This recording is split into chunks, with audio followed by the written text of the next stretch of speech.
How many of you feel like you're not ready? And when I asked that, what is the thing that came up that you felt that you weren't ready for? Anyway, let's talk about that not feeling ready. I don't know how many times I felt like that, probably a million, but a lot of times I don't feel ready. And I don't think that any of us truly feel ready for whatever it is that is coming up in our lives. I don't think anyone is ever fully prepared to be a parent.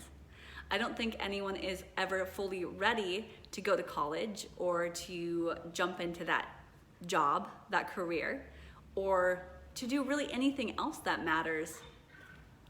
Really, I don't think we ever are going to feel fully ready. And if we did, we would already be doing it. We would already be doing that thing. And I'm talking now specifically to new yoga teachers. I know a lot of us, a lot of you, don't feel ready. You don't feel ready to jump in, dive in, and teach that yoga practice, that yoga class that you studied and worked so hard to learn and to come up with. And you're doing the research and you're trying to do your best to practice, teach, but you still don't feel ready. The only thing I can say is to jump in. It's going to be scary, but it's almost a thing where you have to force yourself, or someone has to tell you, you just have to do it. Schedule that first class. Schedule that teaching session with your friends.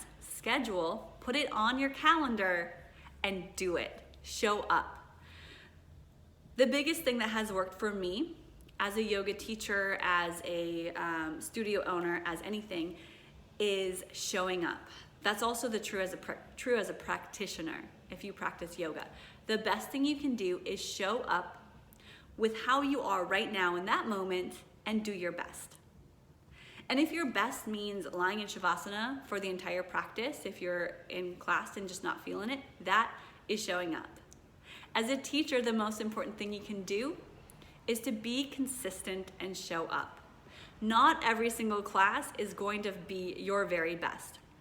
If you were to compare two teachers, one who was told you have to teach one class every single day for 100 days, and then another teacher who had 100 days just to think about and to plan and to prepare one amazing class, that teacher that teaches 100 classes without having to prep or plan for it is going to have a better final class than the teacher who had 100 days to plan and prepare only one class.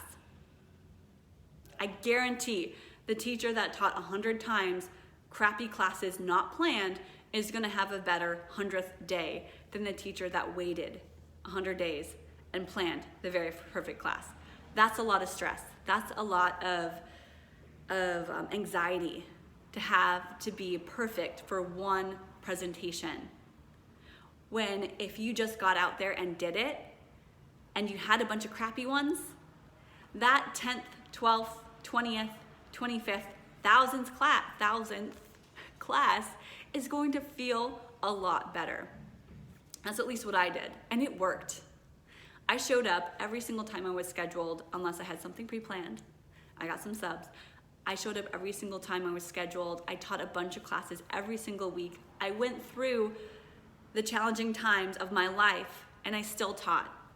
I was able to set myself, my life, my burdens, my stress, my personal stuff aside so that I could show up and make it about those who came to that class, because it's not about me.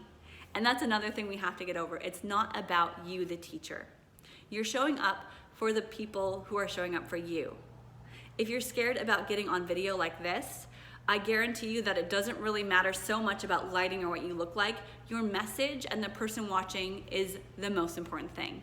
So if you're hearing this, it means maybe you need this message. The fact that I'm not perfectly put together, actually I'm feeling pretty good today, but I get embarrassed about myself every time I got on video, and I say and fumble my words and I say weird things. But the truth is, it's not about me or my mistakes. It's somebody needs to hear this message. Somebody needs to,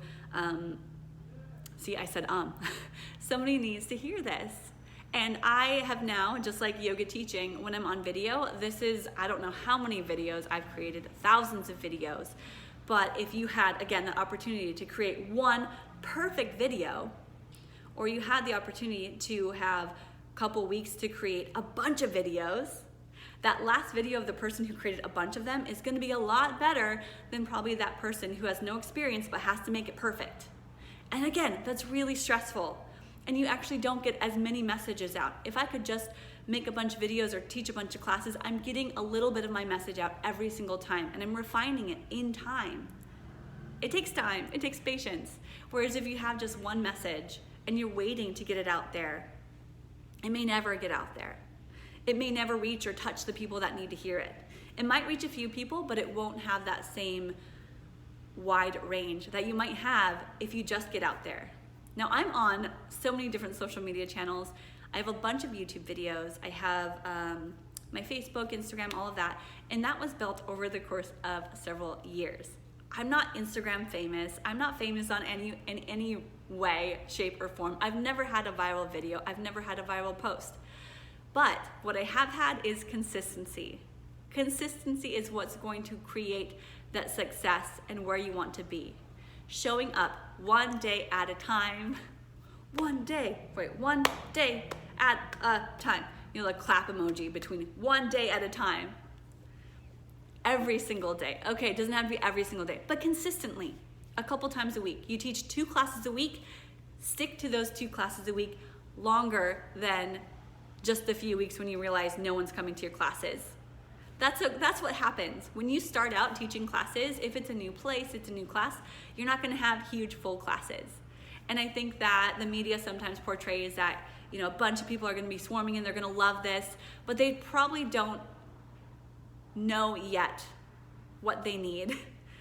They have to show up, and it takes some time to get people in. It takes time of you staying consistent, and some people have to see things. I think it was 7 times in order to be sold on something, whether that's marketing or about yoga classes, but I think that number's now higher because there's so much being sold to us. So I think that number's more like 13 or 14 times. You have to see something advertised to you in order to make a purchasing decision. It takes a lot. So you have to show up every single day, most days. That's it. All right. If you want to learn more about me, the yoga studio, my teaching, my methods, online courses, and all the little tidbits I've created over the course of years, you can find that at ashesyoga.com. My yoga studio is ashesyogastudio.com. I'll connect those two very soon. There'll be a link.